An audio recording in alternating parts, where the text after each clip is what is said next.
A series of polls released by Opinium has Zack Polanski the net second most trusted on the economy. Ed Davey is number one with 32% of people trusting him to 37% distrust. Zack has 25% trust to 34% distrust. Now, looking at the rest of the figures, as you can see, it paints a slightly more complicated figure.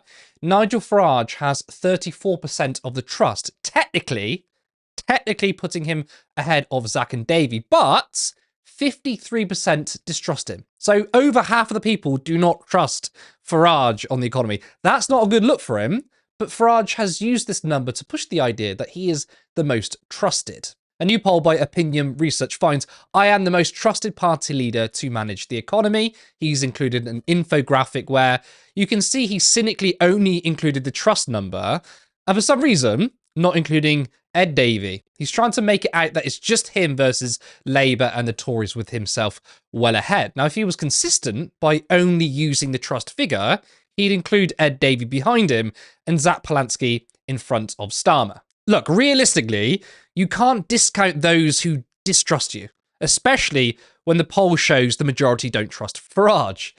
Therefore, it's important to use the plus and minus figures, which puts Ed Davey number one and Zack number two.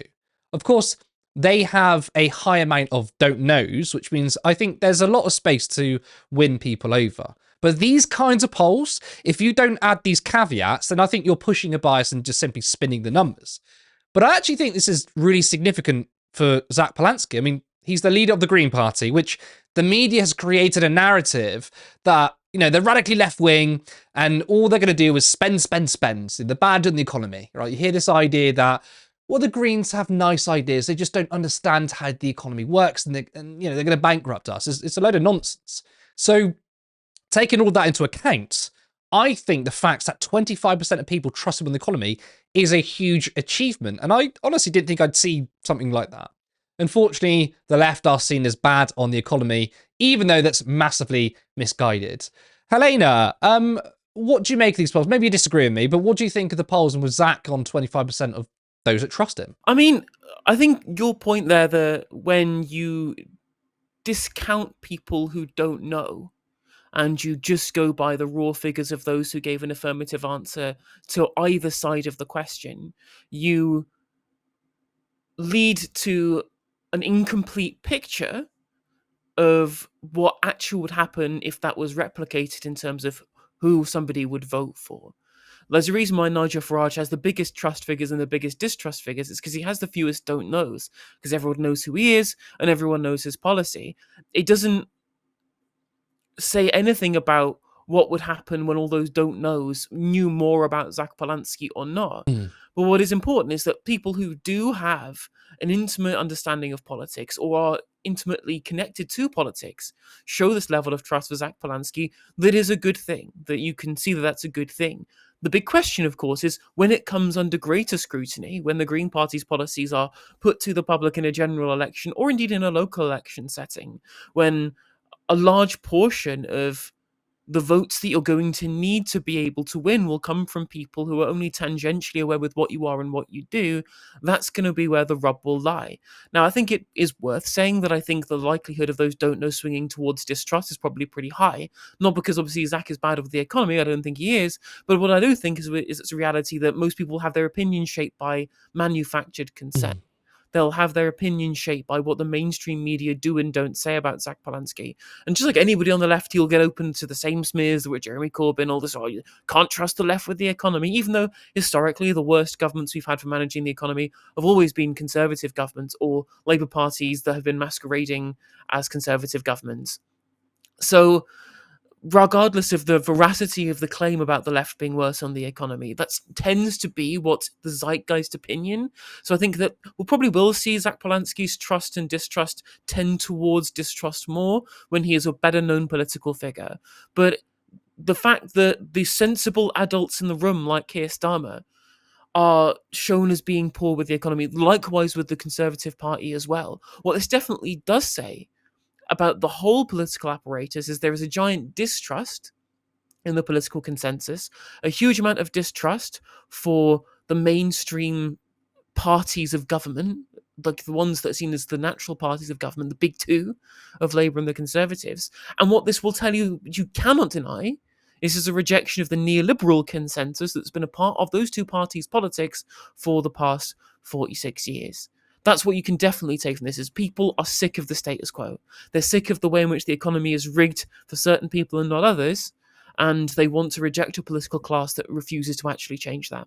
I agree with your assessment, because I think that the don't knows are most likely going to swing to, distrust. Again, not because the Greens have a bad economic policy, but as well as I do, and people watching, the media is going to go into even more overdrive, saying, the Greens can't do this and that, tax the rich, they leave, all that bullshit. But I think, though, for me, what's interesting is that Zack is, or has been, leader for just over a few months, maybe 6 weeks, and that he's already garnered 25%. A quarter of the people say they trust him in the economy. For me, a left-wing leader, especially a left-wing leader of the Greens and a small party, I was looking at single figures, like 6 or 7%, something you would expect. And of course, that doesn't mean that if you have low trust on one specific policy area, that's the only support you're going to get. Not true, but obviously the economy is the number one key figure when it comes to deciding elections. So I do think that the 25% is quite significant. What is included in the opinion polls is the majority want Keir Starmer and Rachel Reeves to resign, which is hilarious and not surprising. But recently announced was a sort of a new soft left faction, including Louise Hay and the deputy leader. They've emerged to try and sort of steer the course. I mean, that effort is surely futile. I think it's very unlikely that they'll get the votes from the left, because I fundamentally don't think that this new grouping of soft left people will actually change anything.